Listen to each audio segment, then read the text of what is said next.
হিকমা হলো সঠিক সময়ে সঠিক জ্ঞান অনুযায়ী সঠিক উপায় অবলম্বন করে সঠিক কাজ করা। السلام عليكم ورحمة الله وبركاته. الحمد لله وحده والصلاة والسلام على من لا نبي بعده. أما بعد. প্রতি বছর রমাদানের প্রত্যেক দিন 4 এবং 4 রাকাতের মাঝখানে আলোচনা করার জন্য আমি একটি বিষয়বস্তু বাছাই করি। এবছরের থিম অথবা এবছরের বিষয়বস্তু হবে কোরআনিক উইজডম, الحكمة من القرآن. কোরআনের বাণী এবং তার অন্তর্নিহিত প্রজ্ঞা। প্রজ্ঞার বাস্তবতা নিয়ে এবং কোরআনের সাথে প্রজ্ঞার সম্পর্ক নিয়ে আজকে একটি সূচনামূলক বক্তব্য রাখব। যখন আমাদের পিতা ইব্রাহিম আলাইহিস সালাম কাবা নির্মাণ করছিলেন, তিনি আল্লাহ সুবহানাহু ওয়া তাআলার নিকট একটি দোয়া করেন। তিনি বলেছিলেন, ربنا وابعث فيهم رسولا منهم يتلو عليهم آياتك ويعلمهم الكتاب والحكمة ويزكيهم. ও আল্লাহ, আমার বংশধরদের মধ্য থেকে একজন রাসূল পাঠান। এই রাসূল তাদেরকে কিতাব এবং প্রজ্ঞা শিক্ষা দেবে। আল হিকমা। নবী ইব্রাহিম আলাইহিস সালাম আল্লাহর কাছে দোয়া করেন এমন একজন নবী পাঠানোর জন্য যিনি মানব জাতিকে হিকমা শিক্ষা দিবেন।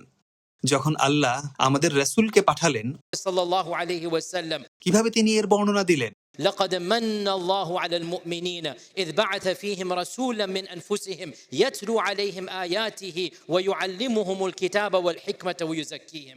আল্লাহ যখন রসুল সাল্লাল্লাহু আলাইহি সাল্লামের বর্ণনা দিলেন, তিনিও একই বাক্যাংশ ব্যবহার করলেন। তিনি বলেন, আল্লাহ তোমাদের জন্য একজন রাসূল পাঠিয়েছেন তোমাদের মধ্য থেকে।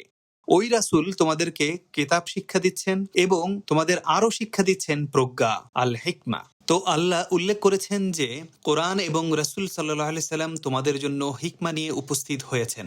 আল্লাহ যখন আমাদের মায়েদের উদ্দেশ্যে কথা বলেছেন, অর্থাৎ রাসূলুল্লাহর স্ত্রীদের সাথে, তিনি তাদেরকে কি বলেছেন? واذكرن ما يتلى في بيوتكن من آيات الله والحكمة. স্মরণ করো ও ঈমানদারদের মায়েরা, স্মরণ করো যা তোমাদের ঘরগুলোতে তেলাওয়াত করা হয় আল্লাহর আয়াতগুলো থেকে এবং আল্লাহর হিকমা থেকে। آيات الله والحكمة. আবারও হিকমার ধারণা।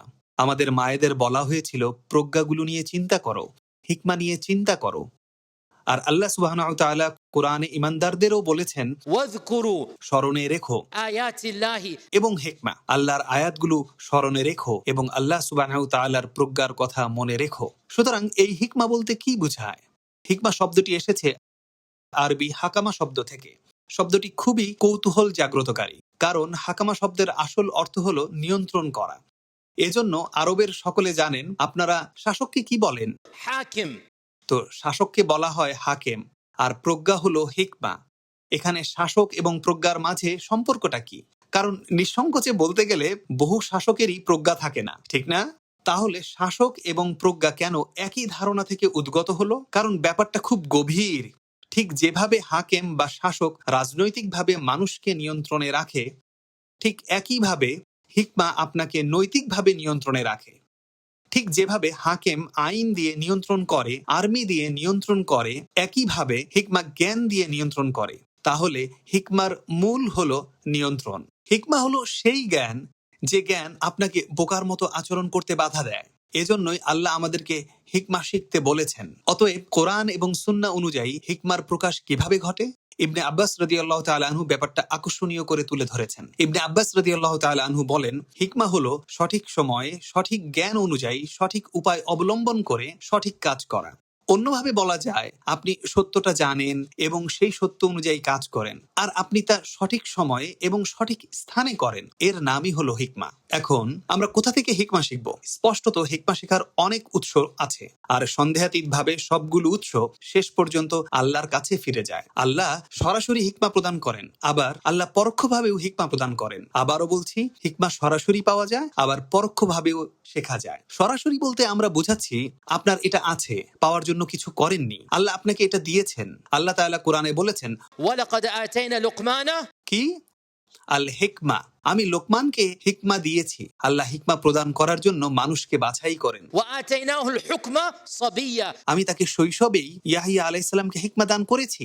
আমি এমনকি শৈশবে ঈসা আলাইহিস সালামকেও প্রজ্ঞা প্রদান করেছি। সুতরাং এটা হলো আল্লাহর কাছ থেকে পাওয়া সরাসরি হিকমা। কিন্তু আপনি ইচ্ছা করলে হিকমা অর্জন করার চেষ্টাও করতে পারেন। আল্লাহ চাইলে আপনাকে পরোক্ষভাবেও এটা দিতে পারে। কিভাবে একজন ব্যক্তি হিকমা অর্জন করতে পারে সে নিয়ে 3টি পয়েন্ট আজ উল্লেখ করব। 1 নাম্বার, হিকমা অর্জন করতে হয় কোরআন এবং সুন্নাহর জ্ঞান থেকে। এই সিরিজে এখানে আমরা ঠিক এ কাজটাই করব। কোরআন অধ্যয়ন করে হিকমা অর্জন করতে হয়। এজন্যই আল্লাহ তাআলা কোরআনে উল্লেখ করেছেন, কোরআনে আছে আয়াতান হিকমা, কোরআনে আছে আয়াতসমূহ এবং প্রজ্ঞা। আল্লাহ তাআলা রাসূলদের স্ত্রীদের বলেছেন, স্মরণে রেখো যে প্রজ্ঞাগুলো তোমাদের ঘরে শেখানো হয়। তাহলে কোরআনের কাছে ফিরে এসে এবং রাসূল সাল্লাল্লাহু আলাইহি সাল্লামের সুন্নাহর কাছে ফিরে এসে শিক্ষা অর্জন করাটা হলো হিকমা। রাসূল সাল্লাল্লাহু আলাইহি সাল্লাম ইবনে আব্বাসকে বলেন, তিনি ইবনে আব্বাসের জন্য আল্লাহর কাছে দোয়া করেন, اللهم علمه الحكمة والتأويل. ও আল্লাহ তাকে প্রজ্ঞা এবং তাওয়িল শিখিয়ে দিন।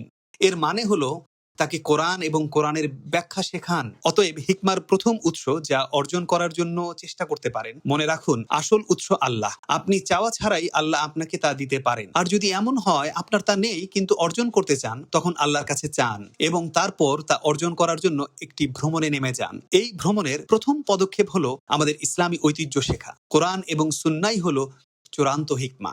দ্বিতীয়ত, ইসলামের বিধিবিধানগুলো নিজের জীবনে প্রয়োগ করলে আপনাকে হিকমা দিয়ে বরকতময় করা হবে। এটি অত্যন্ত গভীর একটি বিষয়। যখন একজন মুসলিম ন্যায় কাজ করবেন, একজন মুসলিম সঠিকভাবে জীবনযাপন করবেন, যখন ইসলামের নৈতিক মূল্যবোধগুলো দৃঢ় চিত্তে আঁকড়ে ধরবেন এবং ওই মূল্যবোধগুলোর আলোকে আমল করবেন, তখন আল্লাহ আপনাকে হিকমা দান করবেন। আল্লাহ তাআলা কোরআনে বলেছেন, ولما بلغ أشده واستوى آتيناه حكما وعلما.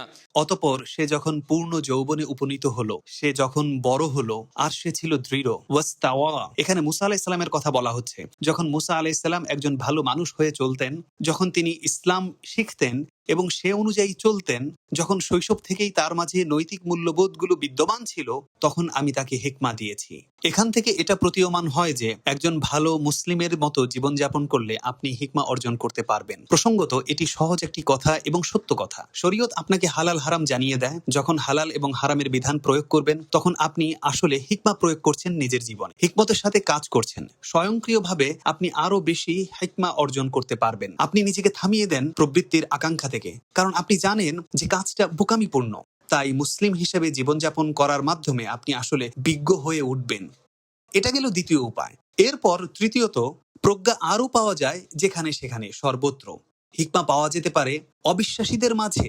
যেমন প্রখ্যাত তাবি কাতাদা রাদিয়াল্লাহু তাআলা আনহু বলেন, এটা সম্ভব যে একেবারে গণ্ডমূর্খ কোনো একজন আপনাকে হিকমা শিক্ষা দিতে পারে, যদিও ওই ব্যক্তি জানে না যে এটা হিকমা, কিন্তু আপনি তার কাছ থেকে প্রজ্ঞা শিখতে পারেন। হিকমা পাওয়া যায় সৃষ্টি জগতে, এমনকি জন্তু জানোয়ার থেকেও শেখা যায়। গবেষকদের থেকে এটা পাওয়া যায় যারা বিভিন্ন বিষয়ে গবেষণা করছেন। যেমন একটি হাদিস আছে, কিন্তু হাদিসটি সহিহ কিনা এ ব্যাপারে মতভেদ আছে। এটি সুনান তিরমিজিতে বর্ণিত আছে। الحكمة ضالة المؤمن. কিছু আলেম বলেন এটা রাসূলের কথা নয়, এটা সাহাবীর কথা। এমনকি যদি এটা সাহাবীর কথা হয়েও থাকে, ভাবটা কিন্তু যুক্তিসিদ্ধ। এটি আমরা সুনান তিরমিজিতে পেয়েছি, মুসনাদে ইমাম আহমদে পেয়েছি, তাবারানীতে পেয়েছি এবং হাদিসের অন্যান্য কিতাবেও এসেছে। الحكمة ضالة المؤمن. হিকমা একজন ইমানদারের হারানো সম্পদ।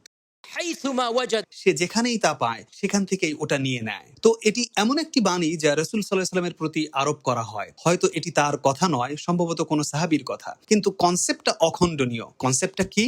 যেখানেই হিকমা পাবেন সেখান থেকেই তা অর্জন করুন। আমরা সিরাত থেকেও এটা শিখেছি।